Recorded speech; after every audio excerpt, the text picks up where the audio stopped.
പായിപ്പാട്ടെ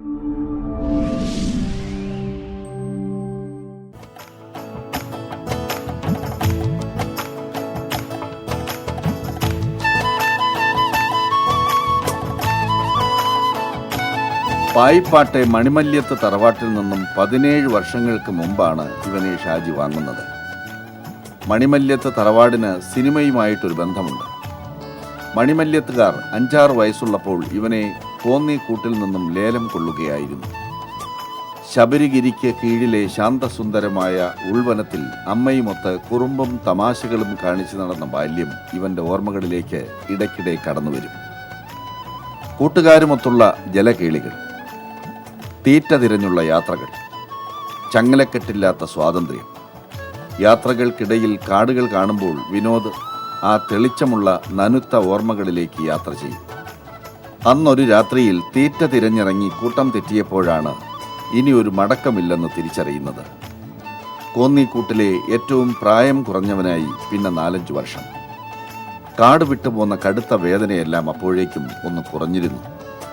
അല്ലെങ്കിൽ തന്നെ ഇനിയൊരു മടക്കമില്ലെന്ന് തിരിച്ചറിയുമ്പോൾ ദുഃഖിച്ച് കരഞ്ഞിരുന്നിട്ട് കാര്യമെന്ത്?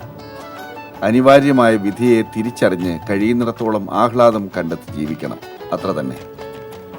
പായിപ്പാട്ടെ മണിമല്യത്ത് 8 വയസ്സുവരെ കഴിഞ്ഞതിന് ശേഷമാണ് വിനോദ് മഞ്ഞക്കടമ്പിലേക്ക് തിരിക്കുന്നത്. ഏകദേശം 17 വർഷങ്ങൾക്ക് മുമ്പ് ഒരു തടിമുതലാളിയുടെ വീട്ടിലേക്കാണ് പോകുന്നതെന്ന് വീട്ടുകാർ പറഞ്ഞറിഞ്ഞു.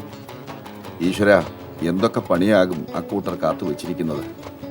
വിവരം അറിഞ്ഞ് 4-5 ദിവസം ഒരുപോലെ കണ്ണടയ്ക്കാനായില്ല. അമ്പലത്തിൽ പോക്കും യാത്രയും പിന്നെ കിട്ടുന്ന അല്പനേരം തടിപിടിത്തവുമൊക്കെയായി നശിച്ചു പോകുമല്ലോ, നരകിച്ചു പോകുമല്ലോ എന്ന് ഭയന്ന് തകർന്ന നാളുകൾ. ഓ, അങ്ങനെ ഭയന്നിട്ടെന്ത് കാര്യം? വരുന്നത് അതിൻ്റെ വഴിയേ വരട്ടെ, ഓടി രക്ഷപ്പെടാനൊന്നും ആവില്ലല്ലോ. എന്തായാലും അങ്ങനെ ഭയന്നതുപോലെ ഒന്നും സംഭവിച്ചില്ല. പൂർവസൂരികൾക്ക് നന്ദി, നല്ലൊരു തറവാട്ടിലെത്തിച്ചതിന്.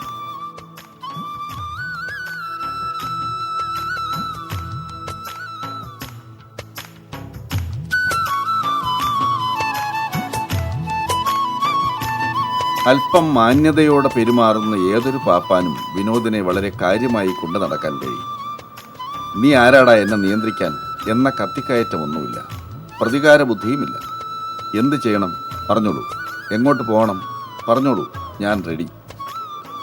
ഇന്നലെ വന്നു കയറിയ ഇവൻ എന്നെ എന്ത് പഠിപ്പിക്കാനാ വരുന്നത് എന്ന ഭാവമേ ഇല്ല. പിന്നെ ഭൂമിയോളം താണാലും തലയിൽ കയറിയിരുന്ന് അടുപ്പ് കൂട്ടുവാൻ വന്നാൽ വിടില്ല. അത് കാട് പഠിപ്പിച്ച പാഠമാണ്. അങ്ങനെ ഒതുങ്ങാൻ ഒരാനയെയും കിട്ടില്ല. അങ്ങനെ ഒരാന ഉണ്ടെങ്കിൽ അവൻ കാട്ടിൽ പിറന്നവനായിരിക്കില്ല. ഇക്കഴിഞ്ഞ 17 വർഷങ്ങൾക്കിടയിൽ വിനോദിനെ നോക്കുവാൻ 4-5 പാപ്പാന്മാർ വന്നിട്ടുണ്ട്. ഇവൻ്റെ സ്വഭാവ ദൂഷ്യം കൊണ്ട് ആരും മടങ്ങിപ്പോയിട്ടില്ല. ആരും അങ്ങനെ ഇതുവരെയും പറഞ്ഞിട്ടുമില്ല. സ്വയം നന്നാകുവാൻ കഴിയാത്തവർ ഇവനെ വിട്ടുപോയി, അത്ര തന്നെ. മതപ്പാടിലും ശാന്തനായി അനുസരണയോടെ ചങ്ങലയൊന്നും വേണ്ടാതെ നടക്കുവാൻ കഴിയുന്ന സമചിത്തൻ. വലിയ ജനക്കൂട്ടത്തിനിടയിൽ പോലും അത്തരം അവസരങ്ങളിൽ ഒരു പ്രശ്നവും ഉണ്ടാക്കാതെ കഴിയുവാനാകുമെന്ന് തെളിയിച്ചിട്ടുമുണ്ട്. നേരത്തെ പറഞ്ഞല്ലോ, അങ്ങനെ കാശുണ്ടാക്കുവാൻ വിനോദിനെ പറഞ്ഞുവിടുന്ന ഉടമസ്ഥനല്ല ഷാജിയെന്ന്.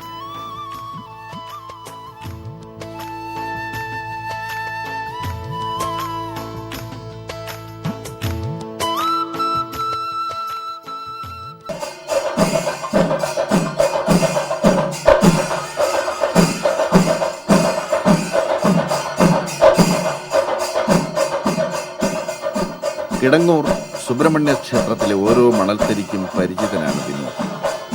കഴിഞ്ഞ 17 വർഷവും ഉത്സവ നാളുകളിൽ ഇവൻ്റെ സാന്നിധ്യം ഇവിടെ ഉണ്ടായിട്ടുണ്ട്.